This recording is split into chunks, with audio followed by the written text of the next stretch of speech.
Well, hello and welcome to All That Matters Online. This is the great time we've been waiting for to interview one of the most important people in music in the world. My name is Ralph Simon, and I'm broadcasting, streamcasting, podcasting, everything casting to you from London. And I'm joining you today with someone all the way from Los Angeles. And this is the Marc Geiger interview talking about life, leanings, and Lollapalooza. And at the conclusion of this panel, Marc will be joining Branded CEO Jasper Donat for a very important live Q&A session. So to join that, please head back to the agenda page and enter the live Q&A session for connections, pass holders, and that'll be at the end of this particular interview. And of course, during the interview, please feel free to post your questions in the chat here that you'd like Marc to answer. So first of all, a warm welcome to Marc Geiger. Marc, all the way from LA. Hi, Ralph. How are you? Very good, Marc. Great to see you. Where we are doing this very interesting link up where we've got people, the engineers on the call and the producers on the call in Australia, in Singapore, you in LA, me in London. This is definitely a global All That Matters. And it's just great to have you here with this particular session. So thank you, Marc. Just wonderful. You Thank have you. been a keynote speaker once before at All That Matters and Music Matters, have you not? Back when travel was allowable and safe, back in the day. Yeah, I came to Singapore and I loved. I continue to soak up my knowledge about the Asia market and try to add value wherever I can. So great to be here, and thanks for waking up at 5 in the morning. Now, that's always a great thrill to be working with you and working with the All That Matters team. So, Marc, what we're going to do is just look at where we are at present in this very discombobulated music business and music industry and live industry. And just a couple of facts. First of all, the live concert business is down 95 to 98%. 6 months shutdown. It's expected to have cost about $10 billion in lost sponsorships for music acts and, of course, concert promoters and live promoters not having a good time of it at all, where we've had to literally change everything that we've known about the live business. So, first question to you, Marc, is just some thoughts on the music industry, where it's headed now, on the live side of the business that's been decimated by COVID. What do artists need to do if live is no longer in the equation, taken out of the equation? Well, I think first of all, it's a little bit probably well north of 10 billion by the time you factor in how long this is going to last and how big the industry was and how much was shut down. But to your question about artists, Ralph, you know, the irony is that if we did this interview 10, 15 years ago, we'd be talking about the decimation and the problems of the recorded music industry, and the live music industry was thriving. Now it's the shoes on the other foot. Um, Right. the truth is that the streaming numbers continue to grow. The global footprint of online music networks and social networks is bigger than ever. Emergence of new platforms keeps coming at us, TikTok, Triller, and more. And I think that today's artist, if you can't be good on the road, be good on socials, be good on working your online community. And you have to put out a lot more content than you did back in the day, whether it's a photo, whether it's communication or a text message, or whether it's doling out music at a regular clip to service the socials and then fight for your audience one by one. Online performances. You have to use your whole bag of tricks, that most of it is through the internet, so you can do it from home or from a contained place. But, this is where the people that grow up online and on social networks have a little bit of an advantage, but you really have to dig in. So that would So be my let's just answer. give people some kind of idea of the numbers of global music business is about a $50 billion business globally, and we're talking about all of music all over the world. About 50% of the $50 billion is live music. The balance is recorded music, but now much more of streaming, because streaming is 47% of the music pie. So obviously very, very big with the leading music streaming business in the world today being Spotify from Sweden, but the other big players are not far behind.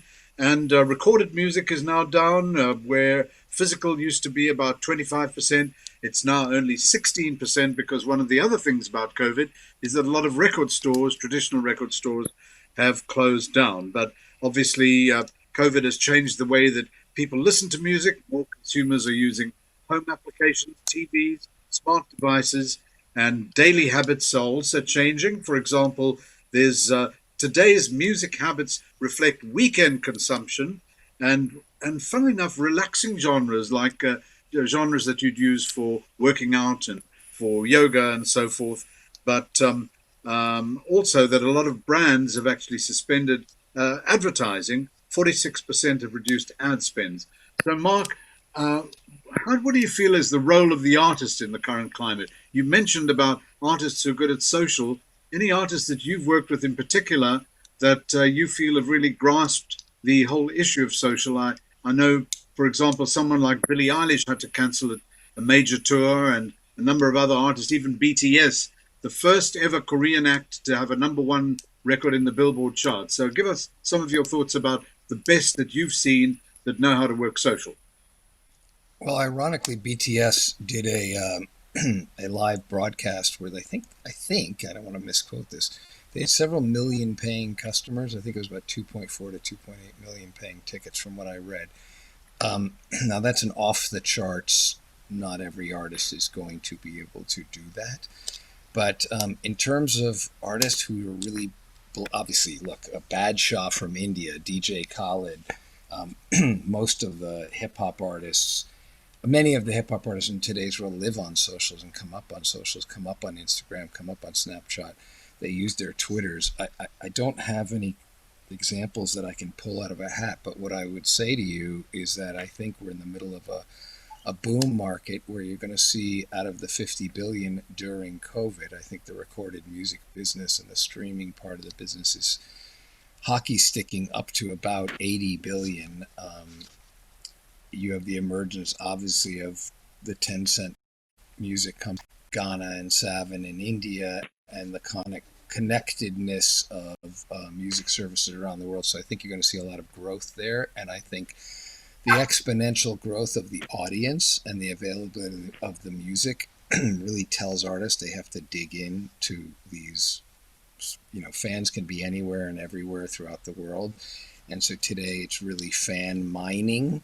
And you can do it through these networks. I think the touring business will come back. It's 25 or so billion. I think it's projected to go to 40 or 50 in the next 10 years. I think this is like a stock market correction when you look at the charts and they go way down for a period of time and then they bounce back, and that's what you're going to see in touring. In recorded music, as you know, it was a long 20-year trough. So I think the beauty of this particular shutdown is you can pour your energy into these online networks, music services, and just continue to fight without going on the road. In some ways, it's more efficient.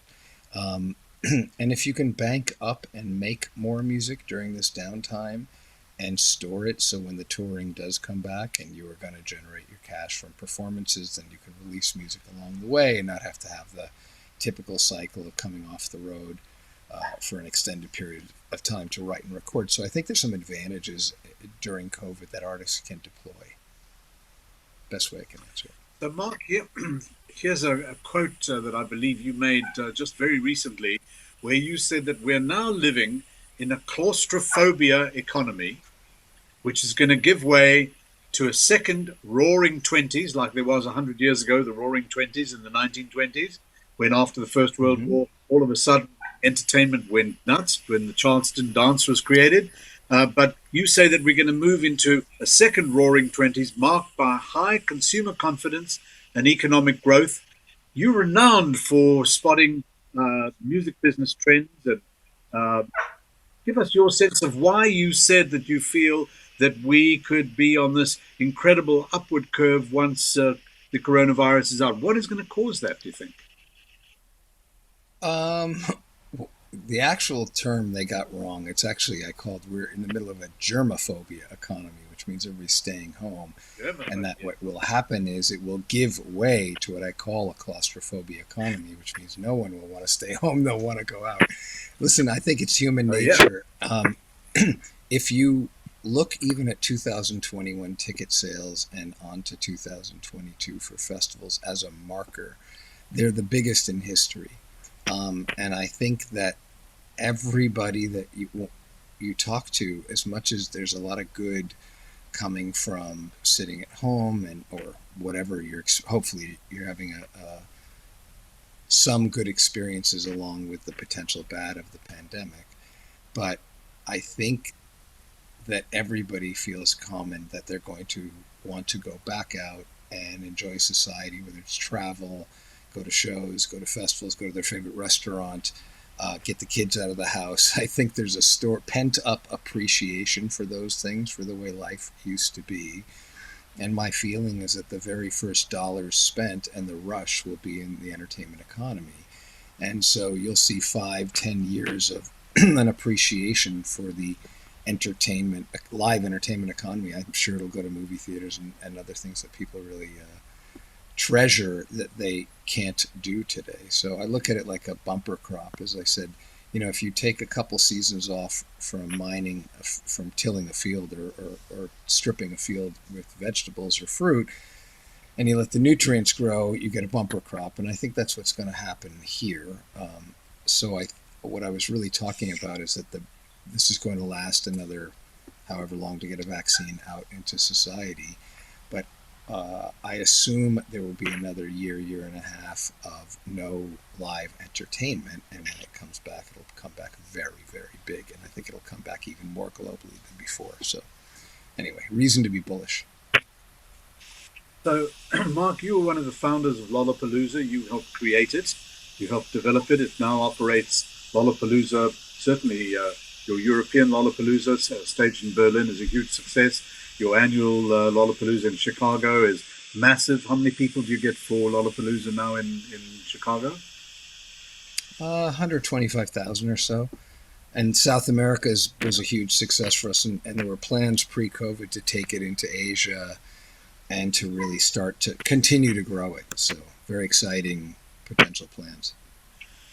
So, Mark, here's some questions for you, and we want to get back to Lollapalooza and how you created it in a few minutes. But if you've got any tips for talent, for managers, as to what they might start thinking about now to help them when when the pandemic starts to subside, might you think of any particular things that you could recommend to talent and to creators? Well, would think right now, make sure that you're up on the latest streaming platforms. Make sure you're up on, have a worldwide distribution plan. Create content and have a content strategy for every digital large platform, whether it's TikTok to Facebook to Snapchat to Twitter. And I would, for right now, I don't know that I'd spend a lot of time on the getting ready for the touring economy. I think it's still a real variable when it's going to come back.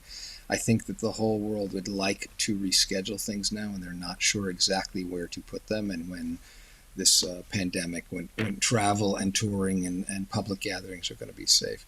So I think really right now managers and artists have to cut costs, hunker down, and go into creative mode. And if I'm a manager, I just make sure I'm marketing, and doing customer outreach and making sure my fans know I'm going to be coming to them in the next couple of years. I think that's all you can really do.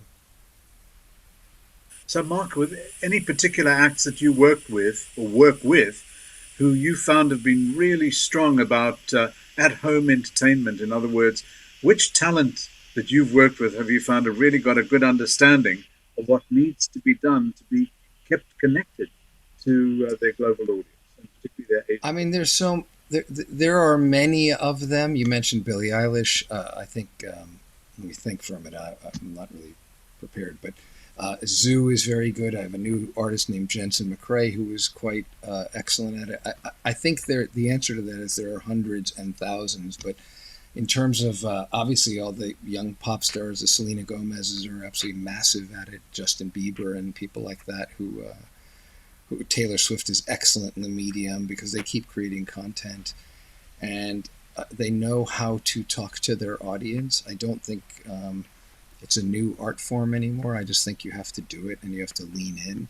And in the absence of live performance, in the absence of touring and all the marketing and press that comes from around that, I just think you have to pour all of your energies into the online platforms. So I think maybe a better way to answer the question is I would say most Western artists don't lean into WeChat or Savin or Ghana or Geo7. I think that's what they need to do at this time. So in prepping for touring and prepping for the world to come back, make sure that you have a global connection. I was working with an artist called Badshah from India who was going to cross over, and he's a big Instagram star, big pop star, but he's also an Instagram star. And I loved watching artists from the East start to cross into the West and do what it takes to prepare for that extra work and the different platforms and the different strategies and the different methods of business in order for them to cross over. And I think the same thing needs to happen now during the downtime into the East.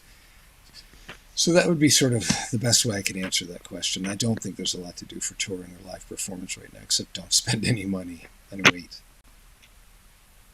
So when you'd spoken a little earlier about the success of BTS, of course, incredible success, and just seeing Sure. what they did, some would say that they're borrowing quite a lot from the early kind of framework of One Direction. But of course, K-pop Mm-hmm. has been something that has been consistently earning great revenues for some time.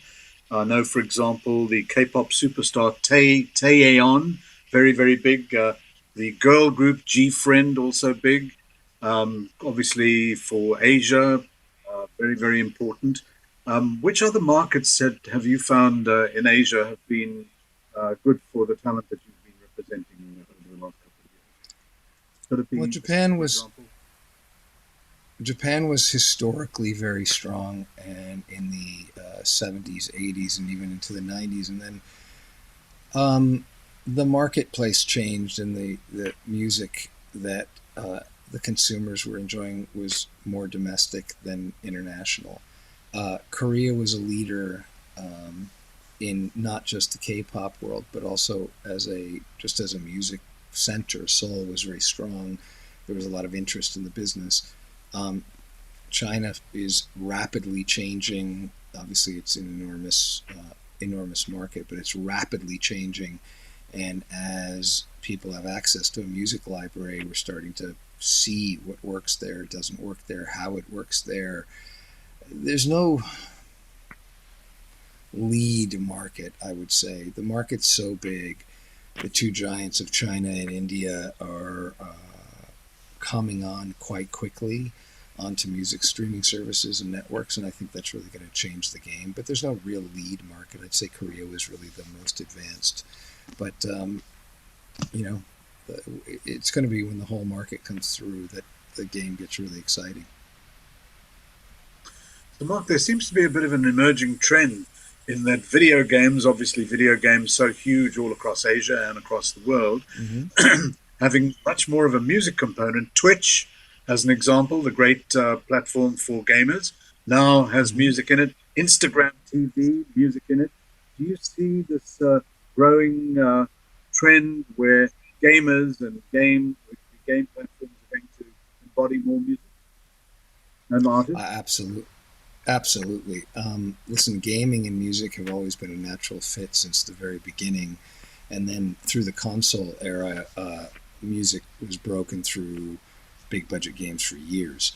And it's been a fantastic partner. I think Twitch is the new MTV over here. And, for gamers worldwide, it's obviously it's a huge, important culture that most of the world doesn't understand. And music is a natural tie-in for games and gamers. I think it's just the beginning. There's been a couple of performances inside of Fortnite with Marshmallow and Travis Scott, and a few stunts, and obviously music ability to license music easily to use in Twitch is now there. But I think music and online gaming has a lot farther to go. And again, it's another series of networks for artists to sink their teeth into because that gamer audience is quite loyal and and they're very highly communicative, and they spend a lot of hours online, obviously, so you can get a lot of rotation. But yeah, I think it's going to explode, and it's going to be one of the unifying platforms for East and West, because gaming is already very crossover. It's very global, and again, I think the live, no travel, no tournaments is a little, stops that business a little bit as well. But the online Twitch and other emerging networks that are trying to get off the ground, whether it's a caffeine, Google launched Stadia, Microsoft, I think, pulled back their effort, but a lot of money and effort and platforms and talent is being developed in the streamer world and the esports world. So I think it's gonna hook up nicely with gaming. There's been a couple of attempted festivals that were probably too early and not a great idea to combine gaming and music in a sort of a festival setting. I think that wasn't the right blend. But we had Ninja out to Lollapalooza in Chicago, and he was bigger than any of the artists in terms of audience Ninja's a great. interest. He's a game. He's a big Fortnite player, and he was one of the lead guys on Twitch until recently. So when you'd mentioned Fortnite and the artist Travis Scott, who appeared on Fortnite, And they got Marshmallow. 30 million people, and Marshmallow, Yeah, I mean, 30 million. I think. Listen, it is again a big captive audience. You have a lot of people playing Fortnite all the time. Okay, so to go from however many million to that many it's not like going from zero, and they're only clicking over into a game, a room in the game. That being said, yeah, it's fun to see an avatar inside the world's most popular game, or at the time the most popular game in the world, and that kids are rabid about. It's a real story. The question on these things is, when does it go from a stunt to a repeatable, into a business model, into something that the audience doesn't tire of? But I think in terms of proof of concept, they did a couple of them brilliantly, and they generated a lot of interest. I don't think people are screaming for more of them. But I think artists would love the exposure. I don't know how much the gamers are like, hey, let's do that every week, but let's see. That's right. And in terms of emerging talent that you've observed that understands all of these different elements, you've mentioned Taylor Swift. Of course, she's having the biggest album that she's ever had all across Asia. Certainly, India Mm-hmm. just a couple of weeks ago, really it blew out incredibly big. But Mm-hmm. in terms of some of the talent that you keep your eyes on, who have you seen really has really worked out how to use this? You mentioned Billie Eilish earlier on. She's broken big all over the world, and obviously due to an album that is so original. Any thoughts on that? Um, You know, I think I'm failing you here in that I didn't have enough specific artist examples ready at my fingertips to talk through and, and really dig into who uses the medium well. But again, I think as so I apologize for that. I wish I was more prepared. I would have done better here. But in terms of some of the artists that you've brought up, and many others, as I wrap my head around it, the people that are experimenting continuously with pricing models and different types of content and studying everything from other mediums of gamers to online education to chefs, and seeing what works for consumers online, and how to get to how to debut their music in different ways, like a Taylor Swift does special things for an Indian market or a Chinese market, is really a lot of what I was talking about. There's so much now to do in almost a virtual, world tour, by focusing on each platform and having a release plan on each platform. Okay, I just want to get back to Lollapalooza because it's such Sure. a globally significant name now. How did you come up with the name Lollapalooza? Where did that actually come from? Well, I actually didn't. Perry Farrell did. He got it from a Three Stooges episode. He called me up one night about 1 in the morning, and after seeing a Three Stooges episode, and said, "I got it. I got the name," and the rest was kind of history. Um, but he gets all the credit for that one, and the name just kind of stuck. I guess it was a right place, right time, and it had. It's not that forgettable, so it was good. At one point, the name itself had a 96% consumer recognition right behind Coca-Cola and McDonald's. It was shocking. And I don't even know how it happened. And, you know, as I said, now we're trying to take it even further around the world because I think it's if you can spread culture through festivals, streaming services, festivals, and all the best pieces of the entertainment economy, and that can bring it to places that didn't have it historically, why not, right? So that's one of the things I'm looking forward to when COVID's over is, the return of growing the festivals into India and places like that historically hasn't been able to have them. So Lollapalooza is now how many years old, Mark? We started in 1991, and I Wow, think it's in eight cities, and it'll try to get it to 10 to 12 over the next few years after as COVID, as we conquer COVID. incredible. Another one of the interesting things that have been noticed in this COVID stream and the streaming companies, particularly people like Spotify, is that they are saying that artists' songs are now getting shorter and snappier because obviously, if you can get your stream recognized quickly on a streaming service, that's when you would get paid. Is that something you've noticed as well as someone that really You know, watches to see new trends? I haven't, but that's interesting to hear. I hope it's not true. I hope that artists realize they have the benefit of global distribution now, and they shouldn't game the system. I know there were a lot of rappers in the beginning who would put out 40 to 80 songs on a record to game the system. Um, and what happened is consumers lost interest in those rappers and the records because they flooded the market and that consumers knew they didn't care. So I think with music, the hope is that, people love music and they follow artists because they think they have something to say and they have some real creativity. So I hope, maybe naive, that artists, lead with their creativity and don't try to game the system. The system's going to be bigger than ever and fine. I don't know that, if a tempo is what, who knows, Ralph, if that's what's happening, then so be it. I'm going to work with the other artists.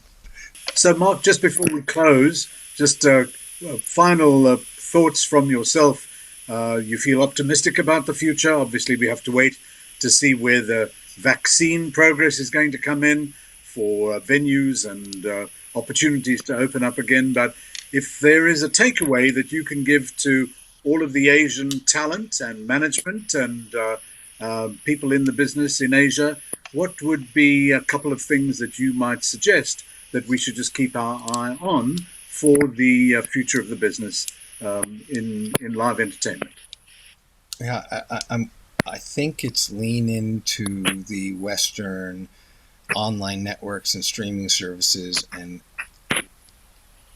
try to learn the methodology of doing business in the other parts of the world during this time. It's almost a time to go to school, and as you know, in your profession, because you travel the world in what you do, the world does business in very, very different ways. And the music industry has fundamental differences between Asia and the West, and they're fundamental. And I would say that the more Asian managers, talent, labels, and others look at it as a different market and that it'll take a different amount of time or time commitments or strategies, then they'll have done themselves a lot of good. And I think that's what I would focus on because to date it's been a large barrier and there's been very little crossover. And I think post COVID that's going to be the time for the talent to really cross. Well, Mark, thank you very much for that really confident kind of outlook. And even though we are going through the world's greatest crisis in over 100 years in terms of public health, in terms of people's entertainment participation, in terms of fan participation, you've really given some very, very thought-provoking ideas and also the background to Lollapalooza, this incredible thing that you created with Perry Farrell of Nine Inch Nails, and just a wonderful sentiment. So, Mark, thank you so much for your insight for this session, for joining us at All That Matters from Los Angeles. And Marc, thank you. And we hope to see you soon, not in LA, but in Asia somewhere. And so to join Marc and Jasper. I hope so too. Yes, you will. That's for sure. And you can bring Tofu, your dog, so that Tofu can also come and see one of the shows. Thank you. Thanks, Ralph. I know it's super early for you. Thanks for having me. I appreciate it. Thank you. It's just always a wonderful treat to be in your orbit. And so to join Marc and Jasper Donat for the live Q&A, please go back to the agenda page and enter the live Q&A room of the All That Matters site. And Marc Geiger will see you there. So this is Ralph Simon in London signing off with Marc Geiger in Los Angeles. And just one thing to say to you, and that is follow the music, follow the message, because if you're with the music, that is where it's at. Goodbye from this segment of All That Matters.